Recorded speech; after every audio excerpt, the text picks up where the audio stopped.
ക്ലാ ക്ലാ ക്ലാ ക്ലീ ക്ലീ ക്ലീ ക്ലൂ ക്ലൂ ക്ലൂ. സുരേഷ് തിരിഞ്ഞു നോക്കി.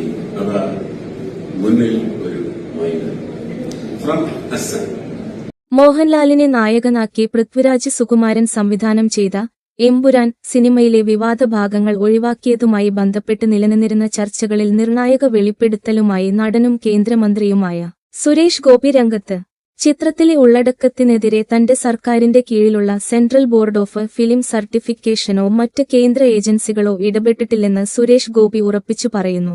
സിനിമയുടെ ടൈറ്റിൽ കാർഡിൽ തന്റെ പേര് വച്ചത് മാറ്റണമെന്ന് താൻ ആവശ്യപ്പെട്ടതിനെ തുടർന്ന് മോഹൻലാൽ വിഷയം മനസ്സിലാക്കുകയും തുടർന്ന് പൃഥ്വിരാജ്, മോഹൻലാൽ, നിർമ്മാതാവ് ഗോകുലം ഗോപാലൻ എന്നിവർ ചേർന്ന് സ്വമേധയാ ചില ഭാഗങ്ങൾ ഒഴിവാക്കാൻ സെൻസർ ബോർഡിനെ സമീപിക്കുകയുമായിരുന്നു എന്നും സുരേഷ് ഗോപി വിശദീകരിച്ചു.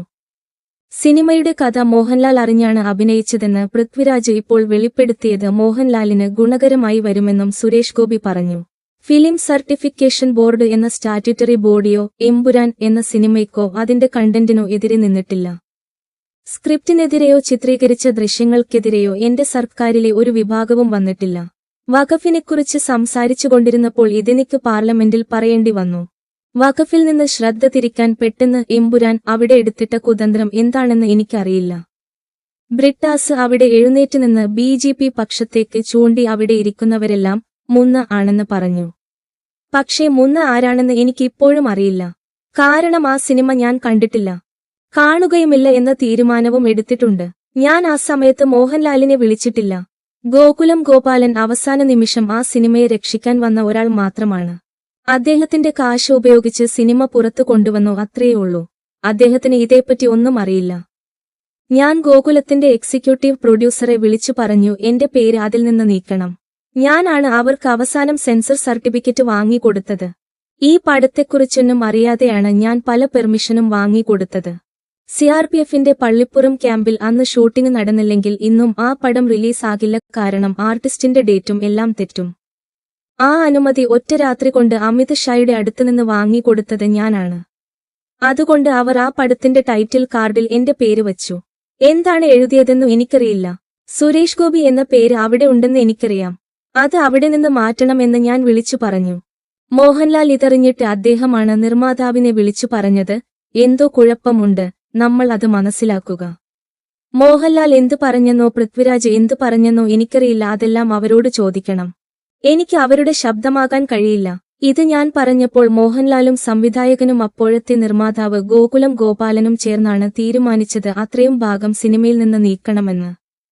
സെൻസർ ബോർഡിൽ റീജിയണൽ ഓഫീസറെ അവർ വിളിച്ചു പറഞ്ഞു, ഞങ്ങൾക്കിതൊന്ന് റീസെൻസർ ചെയ്തു തരണം. ഞങ്ങൾ സ്വമേധയാ ഇതിനകത്ത് 17-19 കട്ടുകൾ ശുപാർശ ചെയ്യുകയാണ് എന്ന്. റീജിയണൽ ഓഫീസർ തിരിച്ചു പറഞ്ഞ മറുപടി, അങ്ങനെ ഒരു സിസ്റ്റം ഇല്ല. നിങ്ങൾ വന്നു സെൻസർ ചെയ്തു കൊണ്ടുപോയതാണ്. ഇപ്പോ നിങ്ങളായിട്ട് അത് മാറ്റുന്നു. ഞങ്ങൾ അത് റീസെൻസർ ചെയ്യുന്ന പ്രശ്നമില്ല എന്നാണു. പക്ഷേ ബ്രിട്ടാസും ഹാരിസ് ബീരാനും സംഘവും അതല്ല പാർലമെന്റിൽ പറഞ്ഞത്. ഞാൻ ഇതിപ്പോൾ ഇവിടെ തിരുത്തുക മാത്രമാണ് ചെയ്തത്.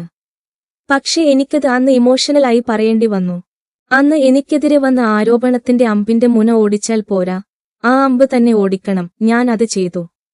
കേന്ദ്രത്തിൽ നിന്ന് ഒരു ഇടപെടലുണ്ടായിട്ടില്ല. സിനിമയുടെ അണിയറ പ്രവർത്തകർ തന്നെ സ്വമേധയാ മാറ്റുകയാണ് ചെയ്തത്. ഇന്നിപ്പോ പൃഥ്വിരാജ് പറയുന്നു ഞാൻ ഇത്രയും നാൾ മൂടിവെച്ച സത്യം തുറന്നു പറയുന്നു എന്ന്. അത് അദ്ദേഹത്തിന്റെ അവകാശം. അദ്ദേഹം പറഞ്ഞത് സത്യമാണെങ്കിൽ ഞാൻ അത് മോഹൻലാൽ സാറിന് നല്ലതായിട്ടേ കാണുന്നുള്ളൂ. കാരണം അന്ന് അങ്ങനെ ഒരു വിവാദമുണ്ടായതിന്റെ പശ്ചാത്തലത്തിൽ മോഹൻലാലിനു എന്തെങ്കിലും ഫണ്ടിങ്ങിന്റെ കാര്യത്തിലോ അദ്ദേഹത്തിന്റെ സിനിമകളുടെ മതിപ്പിന്റെ കാര്യത്തിലോ ഒരു വിഭാഗം ആൾക്കാർ എതിര് നിന്നെങ്കിൽ മോഹൻലാൽ ഇത് അറിഞ്ഞുകൊണ്ടാണ് ആ സിനിമയിൽ അഭിനയിച്ചത് എന്ന് വെളിപ്പെടുത്തുന്നതോടുകൂടി മോഹൻലാൽ സാറിന്റെ പടത്തിന് മാർക്കറ്റ് കൂടും. അത് നല്ലതാണ്, സുരേഷ് ഗോപി പറഞ്ഞു.